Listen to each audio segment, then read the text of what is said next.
আচ্ছা, প্রতিদিনের এই যে দৌড়ঝাঁপ, এর মধ্যে কি ফোকাসটা হারিয়ে যাচ্ছে না? মনে হচ্ছে না যে সবকিছু কেমন যেন হাতের বাইরে চলে যাচ্ছে? এবার সময় এসেছে সেই ফোকাসটা ফিরিয়ে আনার। আজকে আমরা এমন একটা ফ্রেমওয়ার্ক নিয়ে কথা বলবো যেটা শুধু কাজের ধরনই নয়, বরং পুরো জীবনটাকেই দেখার ভঙ্গি বদলে দিতে পারে। চলুন তাহলে শুরু করা যাক।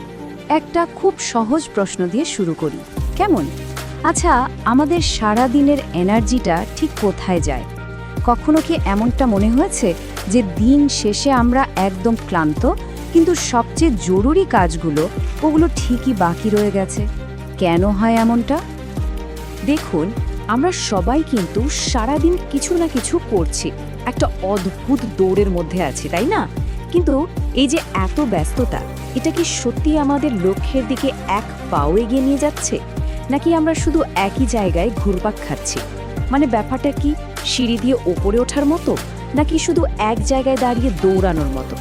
Section 1, the daily drift. এই সব সমস্যার মূলে কিন্তু একটাই জিনিস, আর সেটা হলো ডেইলি ড্রিফট বা দৈনন্দিন লক্ষ্যচ্যুতি। এটা ঠিক একটা অদৃশ্য স্রোতের মতো, যা আমাদের নিজেদের অজান্তেই লক্ষ্য থেকে অনেক দূরে, বহু দূরে সরিয়ে নিয়ে যায় আর কেড়ে নেয় আমাদের সব শক্তি। চলুন এটা একটু ভেঙে বুঝি। ব্যাপারটা কি পরিচিত লাগছে? সকালবেলা ঘুম থেকে ওঠা হয় এক রাশ প্ল্যান নিয়ে, আজ এটা করব, ওটা শেষ করব, কিন্তু দিনটা শেষ হতে হতে দেখা যায় সময়টা যেন ধোঁয়ার মতো উবে গেছে। কেন? কারণ একের পর এক নোটিফিকেশন, হাজারটা ছোটোখাটো কাজ আর নানা রকম ডিস্ট্র্যাকশনস, এই সবের ভিড়ে আসল লক্ষ্যটাই কোথাও হারিয়ে যায়। একবার ভাবুন তো, পৃথিবীতে সফল ব্যর্থ নির্বিশেষে সবার হাতেই কিন্তু দিনের 24 ঘন্টা, একই সময়। তাহলে পার্থক্যটা গড়ে দেয় কে?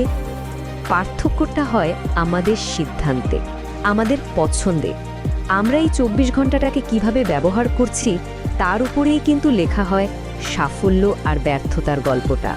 Section 2, the 3 Jones of life. তাহলে প্রশ্ন হলো, এই লক্ষ্যহীন জীবন থেকে বেরোনোর উপায়টা কি? এর সমাধান কিন্তু লুকিয়ে আছে খুব শক্তিশালী একটা মেন্টাল মডেলে। এই মডেলটা আমাদের জীবনকে সহজ 3টে জোনে ভাগ করে দেখতে শেখায়। এই যে 3টে জোনের কথা বললাম, এই ফ্রেমওয়ার্কটা দেখতে খুব সহজ, কিন্তু এটা অবিশ্বাস্য রকম কার্যকরী। এটা কি করে? এটা আমাদের দিনের প্রত্যেকটা মুহূর্তকে আমাদের এনার্জি আর ফোকাসের ওপর ভিত্তি করে 3টে আলাদা ভাগে ভাগ করে দেয়। আর এর ফলে কি হয়? আমরা একদম পরিষ্কারভাবে বুঝতে পারি যে আমাদের সময়টা ঠিক কোথায় আর কেন খরচ হচ্ছে। চলুন এই 3টে জোনকে একটু চিনে নিই। প্রথমটা হলো গো জোন। এটা হলো হাই এনার্জি ডিপ ফোকাসের সময়, যখন আমাদের সেরা কাজটা করি। এরপর আসে স্লো জোন। এটা হলো লো এনার্জি, মানে রেস্ট আর রিকভারির সময়, শরীর আর মনকে রিচার্জ করার জন্য। আর সবশেষে যেটা সবচেয়ে খতরনাক, সেটা হলো নো জোন। এটা হলো এনার্জি নষ্ট করার জায়গা, মানে যত রকমের ডিস্ট্র্যাকশন, প্রোক্রাস্টিনেশন, সব কিছুর আখড়া। Section 3, escaping the no zone. সত্যি বলতে আমাদের বেশিরভাগ মানুষের জন্য আসল লড়াইটা কিন্তু ওই নো জোনের বিরুদ্ধে। কারণ এই ফাঁদ থেকে বেরোতে না পারলে গো জোন বা স্লো জোনের কোনো সুফলই পাওয়া সম্ভব না। তো চলুন দেখি এই চ্যালেঞ্জটা কিভাবে মোকাবেলা করা যায়। একটা কথা পরিষ্কারভাবে বুঝতে হবে, নো জোন হলো আমাদের অগ্রগতির সবচেয়ে বড় শত্রু। হ্যাঁ, এনিমি অফ প্রগ্রেস। এটা ঠিক চোরাবালির মতো, যত এতে পা দেবেন তত এটা আপনাকে লক্ষ্যের থেকে দূরে টেনে নিয়ে যাবে আর আপনার সব শক্তি শুষে নেবে। আর নো জোনের লক্ষণগুলো কি? এগুলো আমাদের সবারই চেনা। ঘন্টার পর ঘন্টা মোবাইলের স্ক্রিনে স্ক্রোল করে যাওয়া, কোনো কারণ ছাড়াই ব্রাউজিং করা, বা এমন সব নোটিফিকেশনের পেছনে ছোটা যেগুলো মোটেই জরুরি নয়। বাইরে থেকে দেখলে এগুলোকে খুব নিরীহ মনে হতে পারে, তাই না? কিন্তু বিশ্বাস করুন, এই ছোট ছোট অভ্যাসগুলোই আমাদের মূল্যবান সময় আর সম্ভাবনাকে তিলে তিলে শেষ করে দেয়। তো এই যে নো জোন, এর পিছনে সবচেয়ে বড় দুটো চালিকা শক্তি কি জানেন?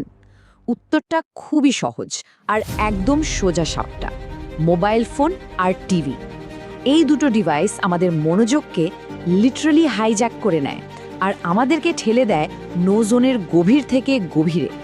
Section 4, enter the go zone. তো অনেক হলো নো জোনের কথা, এবার সময় এসেছে ওকে বিদায় জানানোর আর আমাদের আসল শক্তির জায়গায় প্রবেশ করার। চলুন এবার আমরা গো জোনের জগতে ঢুকি, সেই জায়গা যেখানে আসল পরিবর্তনটা ঘটে। তাহলে এই গো জোন জিনিসটা আসলে কি? এটা হলো আমাদের সর্বোচ্চ পারফরম্যান্সের একটা অবস্থা, a state of peak performance. যখন আমাদের পুরো মনোযোগ, পুরো ফোকাস শুধুমাত্র সবচেয়ে জরুরি কাজটার উপর থাকে, ঠিক তখনই আমরা এই জোনে থাকি। আর এখানেই আসল গ্রোথ হয়, এখানেই আমরা বড় কিছু অর্জন করি। এখন প্রশ্ন হলো, এই গো জোন অ্যাক্টিভেট করা যায় কিভাবে? রাস্তাটা কিন্তু সারপ্রাইজিংলি সহজ, মাত্র 3টে স্টেপ। 1, নিজের কাজগুলোকে আগে চিনতে হবে, কোনটা গো জোনের, কোনটা স্লো আর কোনটা নো জোনের।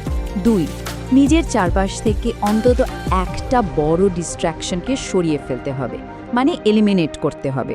আর 3, প্রতিদিন একটা নির্দিষ্ট সময় ব্লক করতে হবে শুধুমাত্র গো জোনের কাজগুলো করার জন্য, ইন্টেনশনালি। ব্যাস এটুকুই। তবে এখানে একটা খুব জরুরি কথা আছে, গো জোনের মানে কিন্তু বেশি বেশি কাজ করা নয়, একদমই নয়। এর মানে হলো যেটুকু সময় কাজ করা হবে সেটুকু পুরো মনোযোগ দিয়ে, পুরো ইন্টেনশন নিয়ে করা। এখানে ঘন্টার হিসাবটা জরুরি না, কাজের কোয়ালিটিটাই আসল। তাহলে চলুন আমরা সবাই মিলে একটা সিদ্ধান্ত নিই। আজ এই মুহূর্ত থেকে আমাদের লক্ষ্য হবে একটাই, নো জোনকে পুরোপুরি এড়িয়ে চলা আর নিজেদের সেরা কাজটা করার জন্য প্রস্তুত হওয়া। Let's get in the go zone. প্রত্যেকের ভেতরেই অসম্ভব সম্ভাবনা লুকিয়ে আছে, সেটা শুধু প্রকাশ হওয়ার অপেক্ষায়। সঠিক মনোযোগ আর সঠিক পরিবেশে একজন মানুষ যা অর্জন করতে পারে তা অনেক সময় তার নিজেরও কল্পনার বাইরে। গো জোন অপেক্ষা করছে। আসল প্রশ্নটা হলো, সেই পথে প্রথম পদক্ষেপটা নেওয়ার জন্য আমরা কি প্রস্তুত? আজ এই মুহূর্ত থেকে সিদ্ধান্তটা কিন্তু আমাদের নিজেদেরই নিতে হবে।